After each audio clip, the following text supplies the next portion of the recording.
আজকে কি নিয়ে এই সাংবাদিক বৈঠক ডাকলেন? সাংবাদিক বৈঠক ডাকার একটাই কারণ হচ্ছে, আপনারা জানেন যে গত শুক্রবার রাত্রিতে এখানে একটা ঝামেলা হয়েছিল। ঝামেলাটা হওয়ার দরুন সেখানে আমার নামটা জড়ানো হয়েছে। ঝামেলাটা হয়েছে অগ্রণী সংঘর এখানে 13 নম্বর ওয়ার্ডের তৃণমূলের এক দুষ্কৃতী, যার নাম সোমনাথ কর্মকার। সে নাকি 13 নম্বর ওয়ার্ডের ইনচার্জ এবং তৃণমূলের একটা যুব মোর্চার সভাপতি তৃণমূলের। তো এরপরেও ওর পরিবেশে ওর যে প্রতিবেশীরা ওর নামে যে রিপোর্ট, যে সবার সঙ্গে অপব্যবহার করা, তোলা যা থাকে তৃণমূল কোম্পানির যেটা মানে আদর্শ, তৃণমূলের তো আদর্শ হচ্ছে তোলা গুন্ডাবাজি। সেই আদর্শে পরিণত ওই সোমনাথ কর্মকার এখন বর্তমানে যা তৃণমূলে হাল হয়েছে, গোষ্ঠীদ্বন্দ্ব, ঋতব্রতর সঙ্গে মমতা বন্দ্যোপাধ্যায়, দুই দল ভাগাভাগি হয়েছে। সেখানে সোমনাথ কর্মকার সেই তারই তো দলের লোক। আমরা খোঁজ নিয়ে দেখবেন, প্রতিবেশীর কাছে খোঁজ নিয়ে দেখবেন 2021, 2024, 2026 কীভাবে ও ভারতীয় জনতা পার্টির বাড়িতে অত্যাচার করে বেরিয়েছে। আমাদের কার্যকর্তার বাড়িতে গিয়ে ঠেট দিয়েছে। ও রঞ্জন শীল, অরূপ দে, কাঠবাপি যার নাম বলা হয়, রতন, অনন্ত পাল, তার মধ্যেই সোমনাথ কর্মকারও ছিল। তার তোলামূল কোম্পানির যা রীতিনীতি সে মেনে কাজ করে সেটা আলাদা ব্যাপার, তার ব্যক্তিগত ব্যাপার, তোলামূল কোম্পানির যা কাজ। কিন্তু তার গোষ্ঠীদ্বন্দ্ব জোরে গত শুক্রবার দিন একটা ঝুট ঝামেলা সৃষ্টি হয়।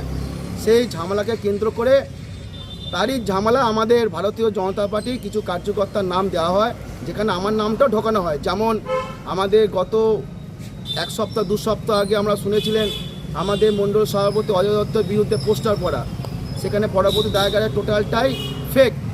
সেরকমভাবে আমার নামও দুর্নাম দেওয়ার জন্য আমাকে ঝামেলা করেছে অন্যজন, সে নামটা দেওয়া হচ্ছে আমাকে। কিন্তু ঝামেলা নাম দিয়ে সন্তু নন্দী কোনো দিন ব্যাকফুটে ফেলা যাবে না। সন্তু নন্দী কাজ করে যাবে, ঠিক আছে। কিন্তু এই সোমনাথ কর্মকার প্রেসে বলেছে, থানাতে অভিযোগ করেছে যে সন্তু নন্দী ছিল।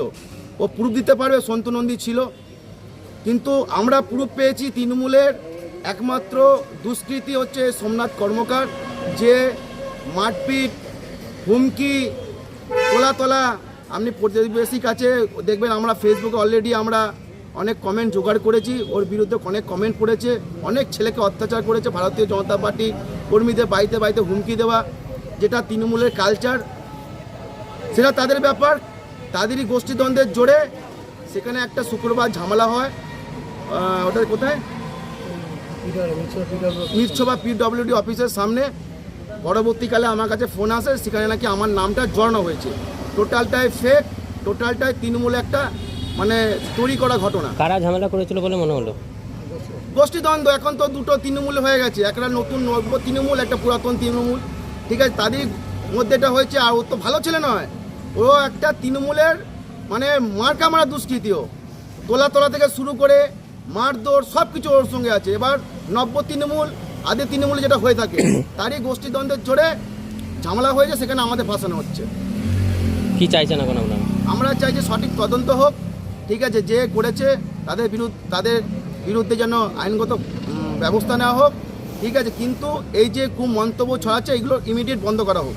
কিন্তু আমাদের আদর্শ নীতি, আমাদের ভারতীয় জনতা পার্টির আমাদের শ্রমিক ভট্টাচার্য যেটা বলেছেন, কোনোরকমভাবে মারপিট করবে না, সেই আদর্শ নীতি অনুযায়ী। কিন্তু আমরা খোঁজ নিয়ে দেখবেন নীলপুর কেন গোটা পশ্চিমবঙ্গে কারোর বাড়ি ভাঙচুর, মারপিট করা হয়নি। আমরা সুষ্ঠু স্বাভাবিকভাবে সবাইকে জীবনযাপন করতে দিচ্ছি। কিন্তু এই নীতি আদর্শকে কাজে লাগাচ্ছে তৃণমূলরা। ওরা এখনও পর্যন্ত মিটিং মিছিল, এখনও পর্যন্ত ভারতীয় জনতা পার্টিকে নিয়ে বিভিন্ন রকম মন্তব্য করে বেড়াচ্ছে, নিজেরাই মারপিট করছে, আর দোষ দিচ্ছে আমাদেরকে, যেটা হয়ে আসছে। আপনার নাম আর পরিচয়? আমার নাম সন্তু নন্দী, 3 নম্বর নগর মণ্ডলে যুব মোর্চা সভাপতি।